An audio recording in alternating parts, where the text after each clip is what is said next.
I just think there's going to be 20,000 people at EVO. I think like attendees, not necessarily registrants, but attendees.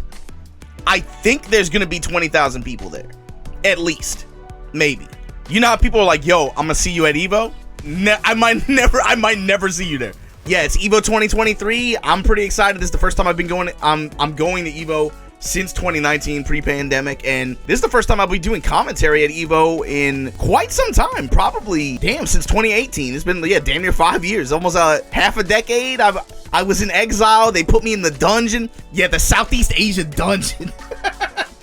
Literally a bunker in Southeast Asia somewhere, just like, oh my god. I wanted to do this talk about each game going into EVO and what to expect and what you might want to be looking for. A viewer's guide, if you will, casual viewer's guide. What you might want to be looking for, what players maybe to be looking out for, and kind of like what the storyline or the vibe for each game going into the competition is. So, what I want to say about Mortal Kombat going into it is, last year at EVO 2022, what you saw were quite a few warriors from South America, actually the Chilean community. This is a community that there's some South American scenes when it comes to Mortal Kombat, even Legacy MK, where people have been talking them up for years. We're talking like decades.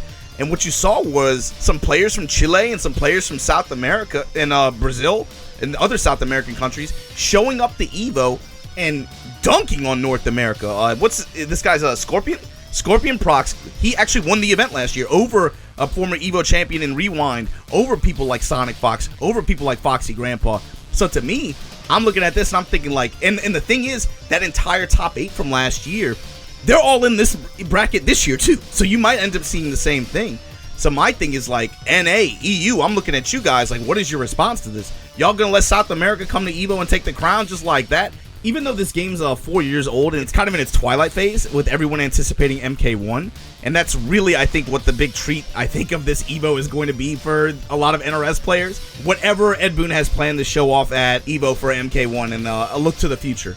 Now, having said that, I gotta tell you, one thing about the NRS community that you gotta know is, while they're really good at being able to, ride the wave of selling 15 million copies a game and getting all the prize money and all this other stuff, they drop a game faster than a bad habit, man. And I'm telling you, there has not been much build-up going into this EVO, and that's kind of disappointing. So it's really, you kind of got to look at last year's EVO and then kind of look at the same top 8 roster and be like, okay, well, I guess it's really just about NA trying to strike back, you know what I mean? That's the MK side, but the next game, which had higher entrance than MK, hold that Kitana Prime, apologize, is Melty Blood type Lumina. This is going to be on Saturday morning.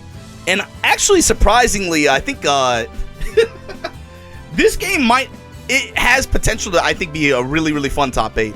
This is a game that came out relatively recently. It's less than 2 years old, but this is the biggest tournament in this franchise's history, in this IP's history. The hard part for this game has been it delivering on the promise of its competition.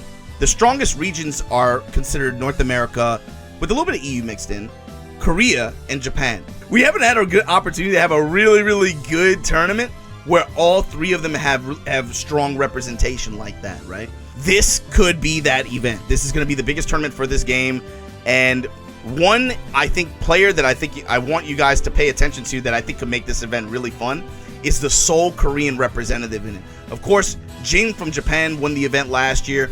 It was between him and Masoma. You also had Scrawt in the top 8. That's another player you want to look out for from North America. Moai is in the mix as well, as you can see on screen, from Japan.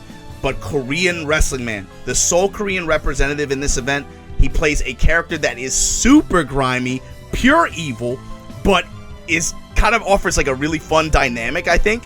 This could be a real event where you get, finally, the best in North America, one of the strongest players from Korea, and then some of the strongest players from Japan, or a former EVO champion, all facing off. If that happens at the end, this top 8 might be a really fun one to watch. Keep an eye out on it. Next one, KOF 15. This is going to be right after Melty on Saturday.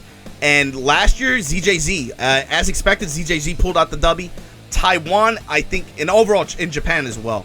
But Taiwan, Korea, that kind of mix like that. Taiwan specifically has had the strongest representation, I think, with this game on big stages so far. However, One reason why is because travel restrictions and because of economic hardships right now. I think with just being able to get flights and travel. Here's the thing. Xiaohai has the cuffs off now. He's traveling in a lot of exhibitions and a lot of times where players like ET, players like ZJZ, you know, a variety, the Lazes, etc. When they've been able to face off against some of the Chinese players, including Xiaohai, there's something about this game and those Xiaohai's ability, like his neutral, his reactions, how complete his offense, his defense is. This game feels just like almost a perfect mesh for him as a player. It's crazy. He feels like just a juggernaut in the game. You know what I mean? So to me, I'm looking at this shit and it's like, you know how like the Avengers movies, right? They're fighting Loki and they're fighting Ultron, but you know that Thanos is looming in the background, you know? That is Xiaohai. So to me, the theme of KOF 15 this year, it's not Xiaohai versus the world, it's the world versus Xiaohai. Keep your eye on Xiaohai and any other players traveling from China and watch how the rest of the world challenges him. Next game, Dragon Ball FighterZ. Not gonna lie, you know, Dragon Ball FighterZ is kind of in a weird position right now. Obviously, like, the game's in kind of a twilight phase. They're awaiting a rollback patch. Competitively speaking, the game has felt a little bit more muted in a lot of the official stuff. It's really just HOC in France. Let's be real, man. It's like and that's pretty much what I expect out of this tournament. Is, you know, Wawa, of course, won the event last year, but I kind of think he's stepped away from the game. You, of course, have other threats still like Shanks. But to me, it's the French community. I'm looking at people like Kane. I'm looking at people like Wade. I'm looking at people like Yasha. I'm looking at those guys and seeing how they're going to do up against, you know, Nitro made a really strong run up against Wawa last year. He got second place. How is Nitro looking this year? How is Pred feeling this year? All these HOC mainstays, can they pull out a W, man? In the absence of Wawa, can they pull out a W and go up against their French rivals like this? Kane, Wade, and Yasha in particular, I think are going to be big threats in this tournament. We'll see. But this game pretty much boils down to me HOC versus France. And that's with a sprinkle of Japan mixed in, right? You got the Goichi, you got the Fenrich, who also I think got 5th last year. Sonic Fox, maybe, the Kill Sage. I think Aqua's in the bracket as well, but I know he's been more focused on Street Fighter 6. That's kind of just a natural consequence of games. You know, this game is almost like, it's 5 going on 6 years old, man. It doesn't feel like it's been that long, but it's been that long. Sunday morning, first game. I called this months ago. I knew it was going to get this morning slot. Ultimate Marvel versus Capcom 3. And this is going to be a retro slot that I think you can expect in the future other older titles to come back for. But what this meant was this game having the guaranteed prize pool that it has this year, which I think probably puts it in the top 2 prize pools, if not top 1 that this game has ever had. And this one is going to be interesting because to me, I think about Marvel 3 right now. I kind of separate the game into the players of the game into like 3 categories. There are players who were in the heyday really hustling, grinding, and were well-known names, established names. But maybe they started playing other titles. You know, maybe they're they're pursuing a career or professional career with games. So naturally, their attention is diverted to newer games. Maybe they started playing DBFZ. Maybe they started playing Strive or something like that. So they walked away from the game, and then this was announced that this would be the retro title for this year. So they came back, and they've been in the lab for 6 months. There's that kind of player. There's the player who was, you know, obviously like highly relevant, competitively relevant in that era, and they just never stopped playing. So I'm thinking about players like Ray Ray. There's quite a few players like that where they just never stopped. And then there's what makes this really interesting, and this is you got to give credit to TNS, and I guess Maximus, Lord Maximus, I guess in his own way is probably responsible for this too. You got to talk about the new gen players that came up in this online era. After this game's twilight, the one that you want to be looking for, if I had to pick one in particular, and this is a player that just won a big TNS event, the Danger Room, Liberal Terminator. Look out for LT. LT is the new gen kid who I think could really, really make a big impact in this event. He is kind of holding the torch for this new era of UMVC3. Looking at the bracket, there's a lot more than them too. Players like Nemo, players like RF. There's players like Ryan LV and Apology Man that fit that description, right? The list goes on and on, dude. Like the Frankie G's, the Chris G's, Priest. Who else, dude? Like there's such a long list of names. I want to see Ray Ray do work. I want to see Apology Man do work. I want to see Flux. I want to see. I saw Flux in the bracket. Big Body Flux is in the bracket. I'm trying to see Flux do work. I'm trying to see. K-Brad's in there. IDOM's in there. There's such a huge mix of names, personalities. previous champions. Flocker's in the mix, Viscant's in the mix. All these players, this is going to be a really fun bracket to watch. In fact, I would even say, like, this is probably a game kind of like Tekken, where I think you pick a few names that you're a fan of and you like to watch them play. And I think you kind of just follow their path through the bracket because, in my opinion, while the top 6 for this I think is going to be really fun, I'm almost just as excited for the top 24, the top 32, where you get to see all these bodies just run into each other. I'm gonna be honest with you. Somebody else I got 2 dudes I'm trying to see do work in this game. And I gotta call them by name. They know I fuck with them. They're from my scene. I want to see Ramasama and Jason Keto go off. I'll be very excited if Jason Keto and Ramasama somehow make some crazy runs in this game and make some shit happen. If they find some Sunday tickets, I will be very excited. Those are 2 dudes that I know pretty well. We played a lot when I was living in Louisiana. Jason Keto in particular has a lot of momentum behind him. I want to see it. I want to see it happen live and live on, in front of a live studio audience on Sunday morning in the Mandalay Bay. Please give it to me. But yeah, 504, y'all know. Anyway, the game after that, of course, is going to be Tekken 7 on Sunday morning, and this is what happened last year, of course. What you're looking at for this year for Tekken, to me, this is going to be the twilight. It feels like this is like I felt like it was last year a little bit, but actually this year is probably the swan song for Tekken 7 at EVO. Of course, looking ahead to Tekken 8, we've already gotten news that some Pakistani players, like Atif, who has been just like, I feel like one of the most dominant forces in Tekken, really, in the past year. Unfortunately, him and some other Pakistani players were having visa issues, which has been a consistent issue, I think, with international competition with this game.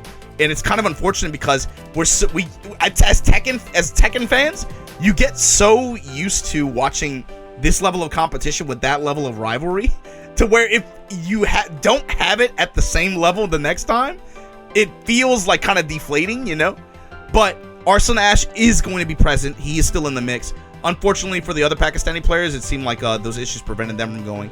So to me, that kind of makes this one easy, right? You're kind of just looking at this one and saying, in the absence of Atif and the Arslan's supporting cast, in the absence of those players, who is going to rise up? Who is going to step up and try to take down me and Arslan? And there are definitely players who can do that, as you've seen. And the other question I have is, and this has been a constant thing with Tekken 2, who from EU, who from NA is going to step up and make an upset happen? Who's going to punch their ticket in there when nobody's looking or nobody's expecting it? Pina's attending, Take, Nobi, those guys.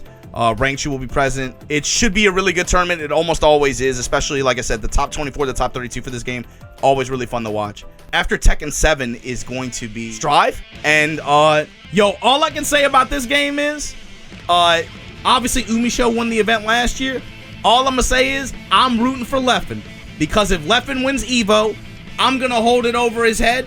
I'm, by de facto, by transitive property of fighting games, I'm EVO champion too. So, big ups to Big Left. I'm rooting for you, big dog. Go get him. I don't know if there's actually more, but it feels like there's more JP players and a few more Korean players that are traveling out for it this year.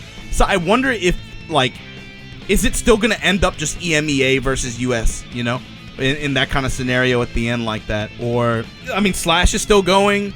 Latif is still going, and I think Latif is still highly motivated off. I think to try to get in there and prove his point. Yeah, so I guess to start talking about Street Fighter 6, this is probably the game on everyone's mind right now, right? 7,000 entrants. That's of course a record for EVO, and that's delivered a lot of unique entrants to this, but it also helps some other games too, I think. The problem is with 7,000 players for a brand new game. They just dropped a character 10 days ago. And although he's got kind of lukewarm reception, the thing is, in a competition like this, in a game like this, just having those kinds of elements is going to just make shit just pure chaos. And the thing with this game in particular, too, the mental stamina that it takes to play this game for long periods of time. You got to talk about tournament stamina. EVO is a marathon event. You have to be prepared to play for 2 days straight, basically. And the thing is, this game is hard to play for 2 hours straight. Tournaments normally require a lot of competitive play stamina. It's very easy to play for long times and start making bad decisions. You get decision-making fatigue. This game is going to test that to the absolute limit. Not just because of the game, not just because of the volume of entrants, but both of those things combined. I feel like this is going to be like one of the hardest competitions you could possibly play for this game. And the thing is, it's really hard to predict too. It feels like North America is probably, I think, the most like pronounced in terms of like their competitive results, and they're running 4,000 net play tournaments every week. Those are the ones that I think get the most viewership and kind of have the most kind of like discussion built around them. Japan, of course, is going to have a lot of its guard coming out for this. This is obviously the game that Japan is rolling the deepest for. Even considering that, I'm still looking at the birds, bro. Between Big Bird and my personal picks, just people who I think I'm looking at, and I think this is the approach you have to have with it. You got to just pick some players or pick some characters and be like, I think they're gonna go deep. To me, I'm looking at the birds. Big Bird and Angry Bird in particular have been very consistent. They have been very strong. They just played some exhibitions with a bunch of the players from China, and they destroyed them. These two dudes have been in the hyperbolic time chamber just like going, I don't know what the fuck they're doing over there, dude. They've been going at it for what feels like they've been playing this game for years. And that's not even like a joke or a pun on some other shit. It feels like they found ways to develop consistency in this game that I think a lot of other people are still kind of pursuing and chasing. And they put that grind in, and the results have shown. But the thing is, anything can happen, right? And the other question that I have on my mind with this event is, what about the old heads? When you think about Street Fighter at EVO, especially like if we could cut it off with the new era, right? Started from Street Fighter 4, then Street Fighter 5, and now Street Fighter 6, right? It feels like every iteration, your EVO champions, you usually get someone from like an old head from Japan or a Korean player who's been playing for a long time. They usually are good for picking up those first few championships like that. In this game, like, are you gonna get that? Is Daigo, Tokido, the Fudos, the Sakos, the Haitanis, they've been doing work out here. They've been running events, they've been streaming, they've been going apeshit in this game. But it's like, can they still at their age perform an entire weekend consistently like that with the mental stamina after traveling across an ocean and all the stuff that's gonna come with that? Can they still hang with the punks, with the men RDs, the Kabas, the Knuckle Dews, the who? Can they still hang with those guys in this kind of environment? You got to remember, 7,000 entrants. Imagine someone goes to losers bracket first round. If you lose first round at EVO, in order to get top 6, you have to win 21 sets. There's I think Giuna made a tweet. He's like, someone's gonna go 10-2 or some shit like that. They're gonna get like top 32 or top 16, and everyone on the internet is gonna call them trash. And I was like, that's so fucking true, because it's just like the nature of how this game works too. Anyway, let me know what you guys think. Do you guys have any favorites? Anybody that you want to see go off in this event? For whatever game. Is there a game that interests you that maybe you don't play, but maybe you want to watch it, or you have any questions like that? Hit me up in the comments below and I'll hot you later.